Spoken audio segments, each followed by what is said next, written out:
Hi honey pies, I'm feeling a little bit different this morning. I've got a coffee on the go, which is odd, a very sweet coffee. Not my usual choice for the morning, but it's good, it's nice to change things up some. The presence of snowdrops over the ground in England is really one of the key signs that spring is coming. It's just such a beautiful, harmonising sight that really kind of brings me home to myself, and also kind of makes me think about how many years I've been through, how many years it's been that I've seen this beautiful phenomena and what it means to me and what it's meant to me each time. So it's kind of a trigger as well for the past. It brings me back to myself. Welcome to another morning walk with me on another completely glorious day here in England. And today I thought I would talk about self-love. Self-love is one of those things that I like to crack wide open on a regular basis and really think about and talk about and teach about and receive wisdom about. So I thought it might be a beautiful thing to discuss, and I'm planning on writing a self-love manifesto at some point in the next few days over on the blog. So I'll link that for you guys below when it's done, because I've been thinking about doing that for a while and kind of giving people some of the ideas that I've had about how I really want to manifest self-love in my life, and how I want to help my clients to do so too, the people that I work with. So I want to kind of offer you guys some pointers and some tips, some ideas, some reminders, etc., to help you really solidify and manifest your own sense of self-love in your life. And I've always said that self-love is a daily practice. Self-love is something that you do every day. I don't believe it's a destination that you arrive at, and I think that's one of the really important parts of the understanding of self-love for me. It's not a destination, it's not the end of a long journey. You don't arrive there and then set up camp and stay there for the rest of your life. I think it's a state of being. I think it's a place that you choose to go to every day. I think it's a state of mind that you choose to operate from or not during the course of every day. And that's what's so special about it, is that you will always come up against challenging times where you don't feel like you want to make the self-loving choice. You will struggle to work out what the self-loving choice is. You will want to do something which isn't in your best interest. You will want to satisfy someone else, please somebody else, rather than actually doing what you know in your heart is the most beneficial thing for you. And those are the times where you really can bring yourself to self-love. You can become conscious of the need for self-love in your life. And that's such an important thing for me to remember for myself and for me to teach to others, is that self-love is not like this end point that you arrive at and then you never leave that place again. You never have any conflict with that place again. You know, you have the key and you're constantly in the door. It's not like that at all. There are always challenging points in life whereby you struggle to do the self-loving thing. You struggle to witness how to be present with your sense of self-love and how to do the thing that's right for you and good for you and nurturing and nourishing for you. And it's okay to have those challenges. It's okay to realise that you are struggling to work out what the right path is. And you will come across those things throughout different situations, different relationship dynamics, etc. They will test you. And it will be at those points that you have to stand strong in the earth, and you really have to feel down to your roots and feel up to your wings and know in your heart that you love yourself and you're going to do the right thing for yourself. One thing that I think really tests those of us who have vowed to treat self-love as a daily practice and have vowed to love ourselves and have vowed to kind of stand in that and live in that, is when we see ourselves doing something which is not self-loving and we feel that we want to loathe ourselves for it. And I'm pretty sure that everybody watching this video has been there, right? So if you've made a commitment to be self-loving and if you've made a commitment to live your life to that standard, and then you find that you are doing something consistently, regularly, that is not self-loving, that is really disempowering you or hurting you, it's hurting your mind, it's hurting your body, or it's hurting your heart, and you can't seem to release yourself from that cycle. And it's weird because you love yourself so much to the point where you want to release yourself from that cycle, and that's where self-loathing starts to set in, where you think, Jesus Christ, why can't I just do this? Why can't I release this cycle? And whether it's smoking or drinking too much or being around somebody that you know consistently hurts you or undervalues you or disempowers you, whether it's to do with getting involved with cycles, with work, with your career, whatever it is, you know, you get into that same conversation with your parents, and you know that it's just going to upset you, that you're not going to get what you want out of it, you know, all different manner of things. Maybe you're addicted to shopping and you keep convincing yourself it will make you feel good and it never does. You know, the possibilities are endless, these things that we do that we know are not self-loving, and it's different in everybody's life. But what I would urge you to do is to see that as the ultimate test, the ultimate challenge of where you are on your journey with self-love. Because those are the times where self-loathing can really set in, and you can be so angry with yourself and you can think, why can't I release this cycle? It's not self-loving to do this to myself. Why can't I release it? And actually what happens is that then perpetuates a feeling of self-loathing, and that's not self-loving. It's not self-loving to loathe yourself for doing something that's not self-loving. The most important thing to do when you realise you're consistently trapped in a cycle which is not self-loving is first of all to extend love to yourself, extend understanding to yourself. Treat yourself as you treat a friend who's struggling to release themselves from that same cycle. Think about how you would treat them and talk to them. Think about how you would nurture them. Think about how you would ask them to receive wisdom and love from you. Think about how you would hold space for them. That's how you need to now hold space for yourself if you are finding that you have a cycle that just perpetuates, that you can't seem to let go of. You know, you need to give those things to yourself. Give that beautiful assurance and nurturing and encouragement and love to yourself in this moment. Here's something that I would encourage you to do if you're struggling to understand how to make self-loving choices, how to really show up for yourself, how to define what self-love means for you, and how to turn it into a daily practice for you. So I want you to imagine an ally. I want you to imagine that you have an ally in your life, somebody who guides you, who supports you, who shows up for you, who encourages you not to bullshit yourself, somebody who nurtures your sense of yourself as an artist or as a mother or father or as a sage or as an adventurer, or however you see yourself, whoever you see yourself as, whatever you want to celebrate and expand and amplify in your life and in your sense of who you are as a human being. The ally is somebody who nurtures that in you, who celebrates that in you, who tells you to get back on the horse when you fall off of that horse, you know. And the ally is someone who will hold space for you to figure out how you feel. The ally is somebody who bolsters you, somebody who witnesses you, somebody who listens to your ideas, you know. But somebody who doesn't want to push you, doesn't want to pressure you, doesn't want to turn you into, you know, just kind of another version of themselves or a version of what society wants you to be, but actually wants to hold space for you in a real way.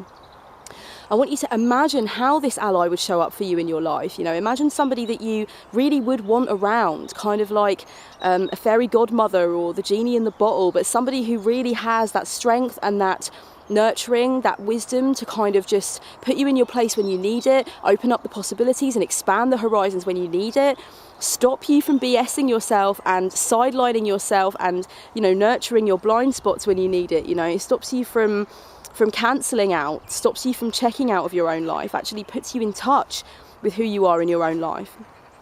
When you've really fine-tuned everything that that ally would do for you, and maybe things that that ally would say to you in certain situations to make sure that you're on your own side and you're being self-loving, I want you to then realise that that ally is the part of you which is practicing daily self-love. That ally is within you.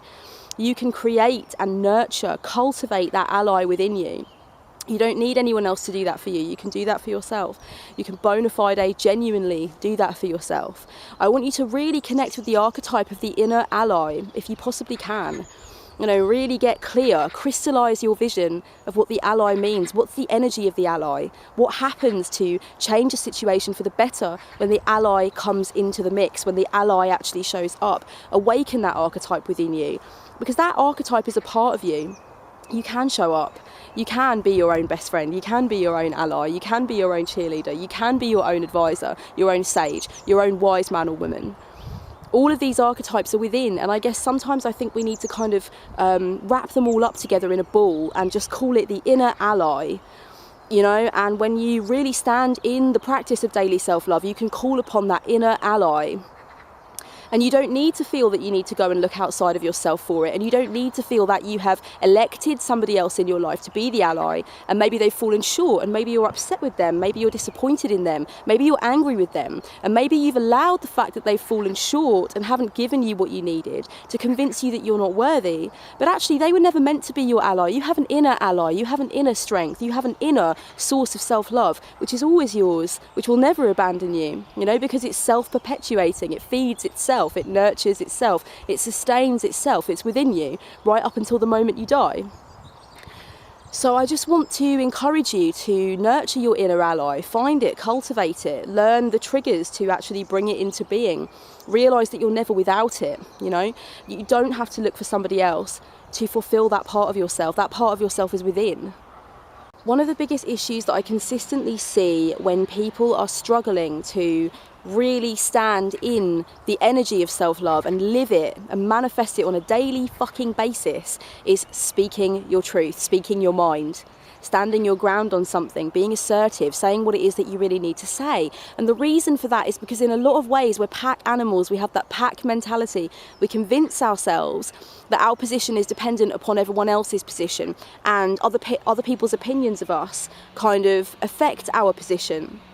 We convince ourselves that security lies in others, that acceptance ultimately lies in others, and so on and so forth. I mean, I could go on about this and on, but I feel like you kind of must know what I'm trying to say, right? We fear that if we speak up, if we say something which goes against the grain, if we admit to somebody that actually we'd quite like something done a different way or at a different time or said in different words, if we admit that we are uncomfortable with something and that actually we'd far rather go about something via different means or a different method, we're scared that we're going to be stepping on somebody else's toes, that they're not going to like what we have to say, that they're going to reject us, they're going to abandon us, they're going to judge us.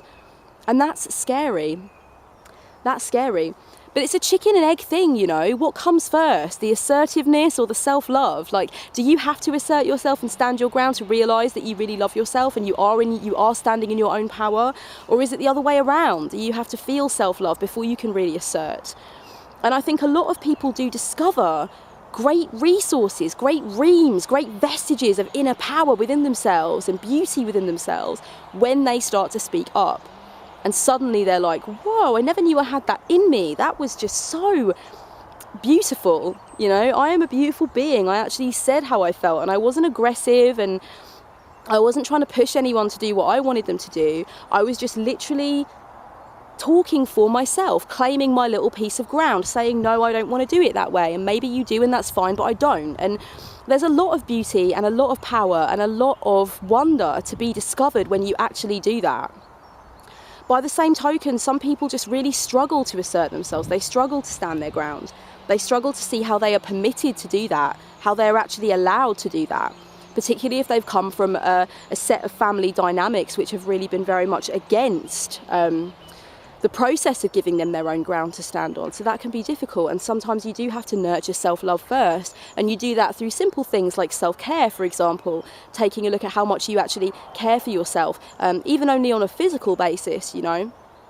A lot of people ask me if standard things like self-care, for example, eating better, giving yourself a facial, going for a little more exercise, that kind of thing, a lot of people ask me if that's faking it to make it. In a way, I mean, self-care and self-love are intrinsically different. There is a depth to self-love that I attempt to rifle through with my videos and, you know, workshops and Self-Love September and that kind of thing. You know, self-love is not just about giving yourself a facial or taking a great selfie and saying, I think I look beautiful in this selfie, or, you know, whatever.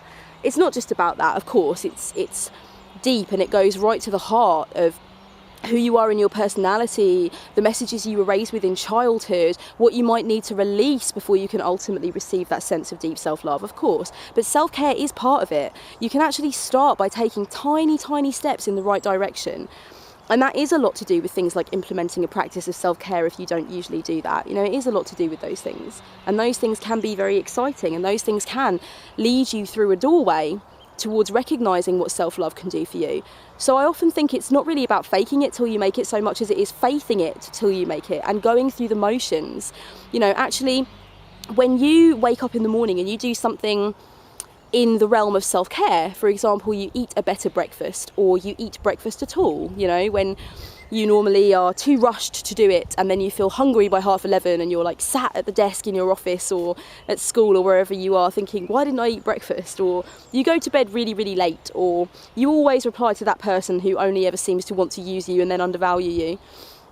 And you decide, like, I'm just going to do a simple self-care step. I'm not going to reply to that person. I'm going to do a simple thing. I'm going to eat a little healthier today. I'm just going to do this simple thing. I'm going to go for a quick walk instead of scrolling through Facebook for 25 minutes. Okay, those things will not bring you to the ultimate understanding of the true depth and the true majesty of what it means to love yourself. But you're showing that you are open, you're showing that you are willing, you are opening up that door. You are saying, I want to invite self-love, I welcome self-love. I am no longer in resistance to self-love and what the daily practice of self-love could mean for me. I'm open to it. I'm in allowance. I'm not in resistance anymore. I'm in allowance. Let's see what this could uncover. You know, show me what you've got. I'm ready. I'm here. I want to learn. I want to be in the practice of self-love daily. I want to be in service to myself. Every single little act that you do that is self-loving or self-caring or actually nurtures you in any way, even if it's just eating a few more greens every day, the depth comes from those small steps, those small actions. It creates a ripple effect. So don't write off things like, you know, deciding to take better care of your skin, or deciding maybe to just, you know, wake up slightly earlier so you've got a bit more time to have breakfast. You know, those small acts are the signs that you are open to the process of devoting yourself to yourself. They are signs that you are willing to open yourself up to self-love and what it can do. And, you know, it's a ripple effect, or it's like building a house one brick at a time, you know. Don't ever discount or discredit those small things that you do for yourself. And I think a lot of people with self-love, they're waiting for this massive ultimate breakthrough. And this is why I say self-love is not a destination. Don't think of it like that. Don't think of it as this place that you need to get to so that all your troubles can be over. It's a state of mind, it's a state of being, it's a daily choice.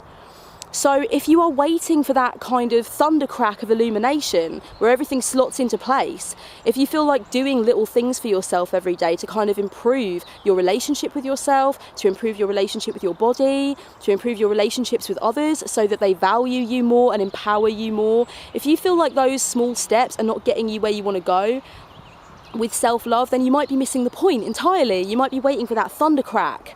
And actually that thundercrack occurs subtly, silently, but sweetly and, you know, profoundly every time you make a choice which is in alignment with self-love, which is in alignment with self-care. You know, that thundercrack is available to you now, right now. What can you do as soon as you finish watching this video, which is an act of self-love, an act of self-care, an act of putting yourself first, an act of nurturing yourself, giving yourself something to drink, to relish, to inspire you, to nourish you, to switch you on, to motivate you, to chill you out, to relax you. What's an act of self-devotion that you can commit to right now as soon as you finish watching this? That's the thundercrack that you're waiting for. Do it, carry it out. That's the thundercrack, you know? It's really living it. It's living it. It's a daily practice. It's not, you know, a big bang. It's not a supernova. It's not a sudden thing that you arrive at and go, oh my God, I'm here, finally. Like, you're here in this moment. That's what we mean. That's what I mean when I say that self-love is a daily practice. You're here in the moment. Right now, you can choose self-devotion. And yeah, I do choose it. I didn't choose it for a long time, but you know what? I choose it now. I choose it and I love it. And my life and the lives of the people I work with and the lives of the people I love and the lives of everyone I meet are richer for my decision to align myself with self-devotion. And I hope that you guys can manage to do it too. Small ways, small acts, you know, small cracks of thunder every single day. So much love to you guys. Blessed be.